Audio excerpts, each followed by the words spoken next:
Salut tout le monde, c'est un regard neuf, j'espère que vous allez bien, moi comme d'habitude, ça va super. Que ce soit le portefeuille qui déforme la colonne vertébrale, le brossage de dents trop rapide ou encore se ronger les ongles, beaucoup d'habitudes prises par certaines personnes sont très néfastes pour la santé.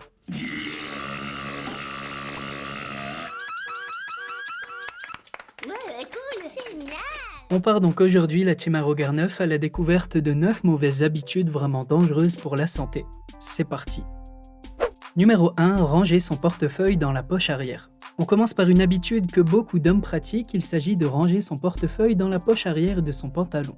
Bon, c'est vrai que c'est plutôt pratique, on a juste à tendre la main et tout est à portée, mais en réalité c'est très dangereux et message à tous les concernés, faites bien attention et ouvrez vos oreilles. La raison est simple, lorsque vous vous asseyez sur votre portefeuille, même si la durée est courte, votre échine prend une forme pas du tout naturelle. Et du coup, petit à petit, ça finit par créer une asymétrie qui perturbe l'alignement de votre colonne vertébrale. Et ça peut malheureusement vous causer des douleurs lombaires, des scolioses et même des sciatiques. Donc il vaut mieux opter pour une petite sacoche ou bien tout simplement changer le portefeuille de place. Saviez-vous que les Français passent en moyenne près de 7h30 par jour assis sur une chaise?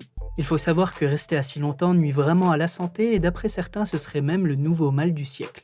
Accrochez-vous bien, l'Organisme national de la santé, l'OMS, estime que 3 millions de personnes meurent chaque année dans le monde à cause du manque d'exercice. Trop s'asseoir est vraiment nocif pour la santé et particulièrement pour notre dos et aussi pour notre productivité. Il existe d'ailleurs une étude qui démontre que le fait d'être dans la même position toute la journée augmenterait le risque de cancer de 25%, celui d'un AVC de 30% et celui du diabète ou bien de l'hypertension de 40 à 50%. Et la raison est très simple, la position assise encrasse tout notre organisme. Les muscles ne travaillent pas, la circulation sanguine est bien moins efficace et du coup les organes fonctionnent beaucoup moins. Et c'est justement pour ça qu'il existe de plus en plus d'alternatives et parmi les meilleures alternatives sur le marché, il y a bien évidemment les bureaux assis debout. Ces bureaux réduisent le mal de dos, favorisent l'amélioration de la circulation sanguine et la productivité par la même occasion. Il y a également les supports pour ordinateurs portables à mettre sur les bureaux qui ont un coût beaucoup moins élevé que les bureaux assis debout et qui permettent aussi de travailler sans être trop assis. Enfin bref, je vous mets tous les liens nécessaires des produits en description. Numéro 3. La mastication. Avis à tous les gourmands et toutes les gourmandes, voici une habitude à très rapidement délaisser. C'est vrai que quand on a faim, on a tendance à faire qu'une bouchée de son assiette, mais manger rapidement peut avoir de graves conséquences sur notre organisme. Et justement, plusieurs médecins nutritionnistes mettent en garde contre cette pratique. Gargouillis, sensation de creux au niveau du ventre, manque d'énergie ou encore troubles de la concentration, tout cela sont des signaux qui prouvent que vous avez faim. Et du coup, on est très souvent pressé de manger, mais l'erreur à ne pas faire est de ne pas bien mastiquer. La mastication est une étape indispensable puisqu'elle permet à l'estomac de se préparer et ainsi d'éviter les problèmes de digestion. Vous pourrez avoir des douleurs abdominales ou encore des sensations de tension au niveau de l'estomac si jamais vous ne mâchez pas assez vos aliments. Et comme si ce n'était pas suffisant, à tout cela s'ajoutent des troubles du sommeil puisqu'une prise alimentaire trop rapide demande énormément d'énergie à votre corps. La raison est que votre corps travaille 2 fois plus à dissoudre les gros morceaux ou la grosse quantité d'aliments que vous allez ingurgiter. Numéro 4. Bon, pour la prochaine, malheureusement, on la pratique quasiment tous et faut dire qu'elle est aussi extrêmement mauvaise pour la santé. Qui n'a jamais caché ou simplement posé son téléphone sous son oreiller au moment de dormir? Alors sachez que c'est très dangereux car les ondes électromagnétiques peuvent exercer une influence négative sur le fonctionnement de votre cerveau à long terme et ceci même à travers l'oreiller. Votre sommeil sera perturbé, vous aurez des soucis d'endormissement, des réveils plutôt fréquents dans la nuit et une sensation de mal de crâne au réveil. Et donc le mieux pour préserver votre système nerveux et votre santé, c'est tout simplement d'éteindre votre téléphone quelques heures avant d'aller vous coucher ou bien de le mettre assez loin de votre corps. De plus, si vous le mettez sous l'oreiller, il risque une surchauffe et malheureusement, vous avez aussi très probablement déjà entendu plusieurs faits sur des explosions de téléphone pendant le sommeil. Par exemple, il y a quelques années, une jeune fille du Kazakhstan nommée Alua qui avait à peine 14 ans est morte en 2019 après l'explosion de son téléphone. L'appareil était en charge au moment du drame et la jeune n'a pas survécu. Et malheureusement, ce n'est pas un cas isolé, il y a eu d'autres cas du même style, comme un Chinois en 2014 qui a eu le visage totalement défiguré à la suite de l'explosion de son téléphone. Enfin bref, vous l'avez compris, par précaution, mettez vos téléphones loin de vous quand vous dormez, c'est même beaucoup plus pratique pour le réveil. Numéro 5. Connaissez-vous l'onychophagie?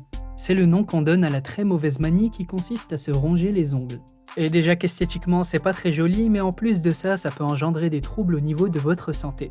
Et voici une petite liste de choses que vous risquez en vous rongeant les ongles et j'espère que ça va en dissuader plus d'un. Alors tout d'abord, vous risquez une malformation des ongles puisque cette mauvaise habitude peut empêcher vos ongles de pousser correctement et donc vous endommager la matrice de vos doigts. Ensuite, vous pouvez avoir une infection de votre organisme puisque vos mains sont toujours en contact avec des objets. Et vous le savez peut-être, le dessous des ongles est constamment en prolifération de nombreuses bactéries. Du coup, quand vous vous rongez les ongles, ces micro-organismes peuvent entrer dans votre corps, donc ça passe par le tube digestif et je vous passe les détails. En plus de ça, vous pouvez avoir une infection de l'ongle puisque se ronger les ongles augmente le risque de contracter des maladies infectieuses. Et il faudra forcément passer par un traitement d'antibiotiques, ce qui est vraiment pas super. Vous pouvez aussi avoir des transmissions d'herpès ou bien des verrues et encore plus grave, vous abîmer les dents et les gencives. Vous risquez d'abîmer votre émail dentaire qui, je vous rappelle, est irremplaçable. Numéro 6, se brosser les dents trop rapidement. Bon, on a quasiment tous la hantise d'avoir les dents sales et du coup après chaque repas on s'empresse de courir dans la salle de bain pour aller se frotter les dents. Mais il paraît que c'est une très mauvaise habitude. Se brosser les dents juste après le repas n'est pas du tout une bonne idée. Certains aliments contiennent des substances acides qui fragilisent l'émail dentaire et du coup se brosser les dents juste après pousse ces substances encore plus profondément dans l'émail. Et c'est justement ce qu'on voulait éviter, du coup il est plutôt conseillé d'attendre au moins une demi-heure après la fin du repas pour vous laver les dents. Numéro 7, boire un café l'estomac vide. Tous les matins, chacun son habitude, certains se lèvent courir, d'autres ont une organisation millimétrée, certains préfèrent prendre leur douche, mais en tout cas ce qui est sûr c'est que pour un bon nombre de personnes, le café du matin est indispensable. La dose de caféine nous permet de nous immerger et de nous donner un bon coup de fouet, mais savez-vous qu'il est très néfaste pour votre santé de boire votre café le ventre vide? Que vous preniez du décaféiné ou bien du café normal, cela aura pour effet d'augmenter l'acidité de votre estomac. Et pour ceux qui ont une gestion plus difficile que les autres et qui ont souvent des maux de ventre, vous risquez de souffrir de troubles tels que des remontées d'acide, des brûlures d'estomac ou bien même des indigestions pour les plus malchanceux. D'ailleurs, ça a aussi des conséquences négatives non négligeables sur votre concentration, votre nervosité, votre irritabilité et votre rythme cardiaque. Du coup, le bon geste, si on ne peut pas se passer de boire son café matinal, c'est de le consommer avec un grand verre d'eau. Ça aura pour effet de chasser la morosité liée à la déshydratation de l'organisme après de longues heures de sommeil. Donc idéalement, attendez une heure après le réveil pour vous servir une tasse bien chaude et l'accompagner ensuite d'un vrai petit déjeuner. Numéro 8, les cotons-tiges. Saviez-vous que depuis le 1er mai 2020, les cotons-tiges en plastique sont interdits à la vente? Car en plus d'être nocifs pour l'environnement, les petits bâtonnets sont très souvent mal utilisés, ce qui peut être dangereux pour les oreilles. Alors déjà, vous pouvez vous causer des bouchons de cérumen, ce qui à terme peut diminuer votre capacité auditive et vous provoquer de grosses migraines. Vous pouvez aussi avoir des infections ou bien des blessures au tympan si jamais vous forcez un petit peu trop loin pour nettoyer vos oreilles. D'ailleurs, petite parenthèse, il faut savoir que le cérumen est indispensable à la protection de votre oreille et qu'il assure son hygiène en empêchant les bactéries d'y entrer. Et en nettoyant un petit peu trop excessivement vos oreilles, vous enlevez ce film protecteur et antiseptique. Je vous rappelle aussi que le cérumen est une sécrétion naturelle stérile et propre malgré sa couleur qui peut nous faire penser qu'elle est sale. Donc nettoyez vos oreilles à l'extérieur et à l'intérieur très légèrement, mais n'essayez pas d'enlever tout le cérumen. Et le numéro 9, prêtez ses écouteurs. En parlant d'oreilles, on va parler d'écouteurs et je vais vous donner de bonnes raisons de ne jamais les prêter à votre entourage. Un expert en bactériologie français a confirmé les craintes de beaucoup de personnes, les écouteurs sont bel et bien un nid à bactéries. D'ailleurs, son étude précise que la flore de nos oreilles joue un rôle principal en nous protégeant des germes et de la poussière, mais que chaque personne a sa propre flore bactérienne dans ses oreilles. Et le truc, c'est que la situation devient problématique quand on se déplace partout avec ses écouteurs. On les met dans nos sacs, dans nos poches qui ne sont pas toujours très propres, etc.